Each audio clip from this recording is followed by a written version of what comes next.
Hey guys, this is Mike And Scott. from the Outer World, and we're here profiling Scott's Crimson Girl Fun deck. Crimson Girl Pump Fun deck. Oh my god, I love this deck. Alright, so this is by his creation. And Well, there were a couple of ideas, but like overall, it was, I love it. Look at the titties. Alright. Oh. So good. Alright, so you want to tell us what Crimson Girl does? Okay, so right off the bat, you want to zoom in a little closer on her abilities. You can get a little sneak peek. You can pay 0, but only by if you played Refarth, the Castle in the Sky, which I'll show you guys in a little bit. So that's, you play Refarth, summon her for nothing, or you can pay 3, 2 green and 1 colorless to summon, to J activate her. So on her other side, oh my god. She's a green. She's 8/10. I'm drawing a blank. This is wonderful. Great deck profile. She cannot be, like, the really good part about her is she cannot be targeted by red or black. So that means the main card, Blazer, cannot target. Thunder cannot target. Her at least. And Flame like of Outer World. Flame of the Outer World cannot target her. She's really good at protecting herself.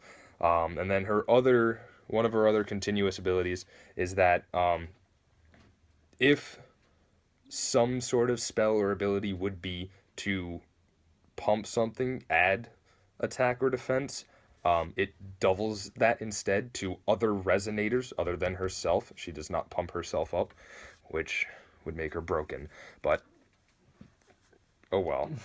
And then the other continuous ability is that if some sort of spell or ability would decrease an attack on, I believe, any resonators.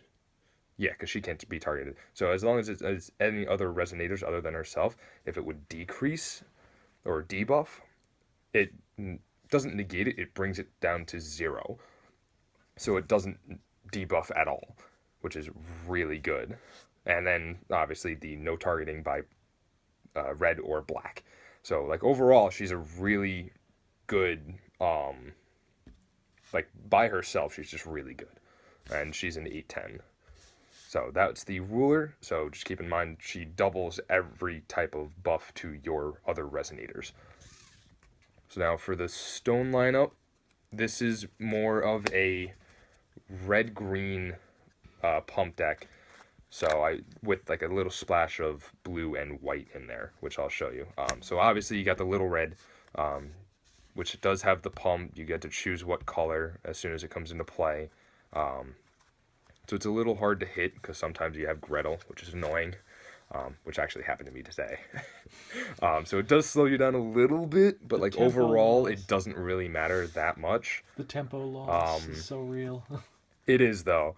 And then you have 4 of Blasting Waves, which is green-red, which also, it counts as a wind and a fire magic stone. So that helps out a lot.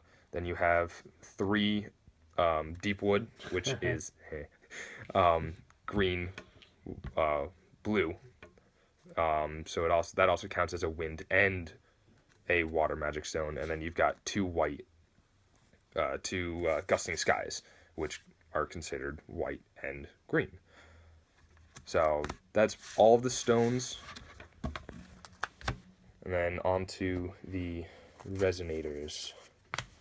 So first things first, we've got the Hunter in the Black Forest, which is a really good 3/3. It is like a lot of the stuff in this deck is Fairy Tale, which really helps out with the buffing. So like right off the bat, Hunter in the Black Forest is really good. Swiftness 3/3, and it is red. And then you've got the 4 Cheshire Cats, which everybody knows about them by now. Pretty much summon, draw 2, put 1 back on top of your deck. Lets you shuffle through your deck and get to the cards that you want right away. As well as she can't be targeted by other stuff, which really helps out as well. And then she's just a really good blocker, in my opinion. And she's also a Fairy Tale, so that helps out a lot. And then my considered I consider the main beater of the deck is Tinkerbell. So Tinkerbell, for every other fairy tale resonator you control, including herself, she gains +2/+2. Now, if you combine that with Little Red, just these two on the board alone, she would gain +4/+4 for every fairy tale on the board. And Little Red also happens to be a fairy tale / ancient. So she counts as a fairy tale. So with just these two on board, Tinkerbell is an 8/8. That right there is really strong. Otherwise, Tinkerbell is a 2/2 right off the bat. And then you've got a little bit of stone ramping with Gretel. 2/2. Enter, as long as it's a wind stone, it comes into your field untapped. If not, you put it back on top of your stone deck. Basic wind stone ramping, which really helps out. Like, if you can't get Refarth, Gretel really helps out getting the regular J activate for Little Red. And then, like, I really liked Glinda, which this also happens to be like one of my favorite arts. It's the Halloween promo, I believe. So she's a 5/5. On enter, you can target another a resonator you control, including yourself, and that resonator becomes unblockable.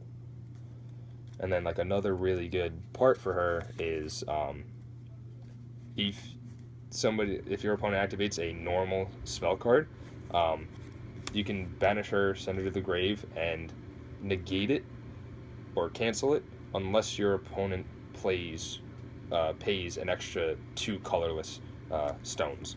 So, like, that right there is also really good. Plus, she's a 5/5, as well as a fairy tale, and so is Gretel. So, like, that right there, that's a bunch of them. So that really buffs up Tinkerbell. And then I have 3 more resonators, and as soon as I saw Pricia, Beast Queen, in hiding, it really made me think about this deck. Because her by herself, she's a 2 wind, 1 colorless, 7 attack, 7 defense, that her main ability is anything that would give her extra attack or defense doubles it by itself. So if you happen to have Little Red and Pricia on the field, that's technically quadruple, which is ×4. So, like, if it would be like a +2/+2, it is now a +8/+8, I believe, or something very similar to that. So it's like, if you can get this combo off, there's not a whole lot your opponent can do, which is, like, really nice. And then I also main 1 Susanowo for those dragon plays. Just, like, summon it, destroy it, and just have a lot of fun. And that's it for the resonators. That is 18 resonators, and 15 of them are fairy tales. Remember, kids, Susanowo is a myth, not a fairy tale. And then Pricia's what? Pricia's a human beast. That's pretty weird. Alright, so now you've got Refarth, which is the main way of J activating your Little Red. Its first continuous ability is giving +1/+1 to every resonator you control, except for Little Red. But you play her for free, so this technically becomes a +2/+2 to every other resonator you control. And then, if you have to, its second ability is to send it to the grave, and then give a target resonator +4/+4. So if you do have Little Red on the field, that becomes a +8/+8. Which, if you're in a pinch, that can really help you out at times.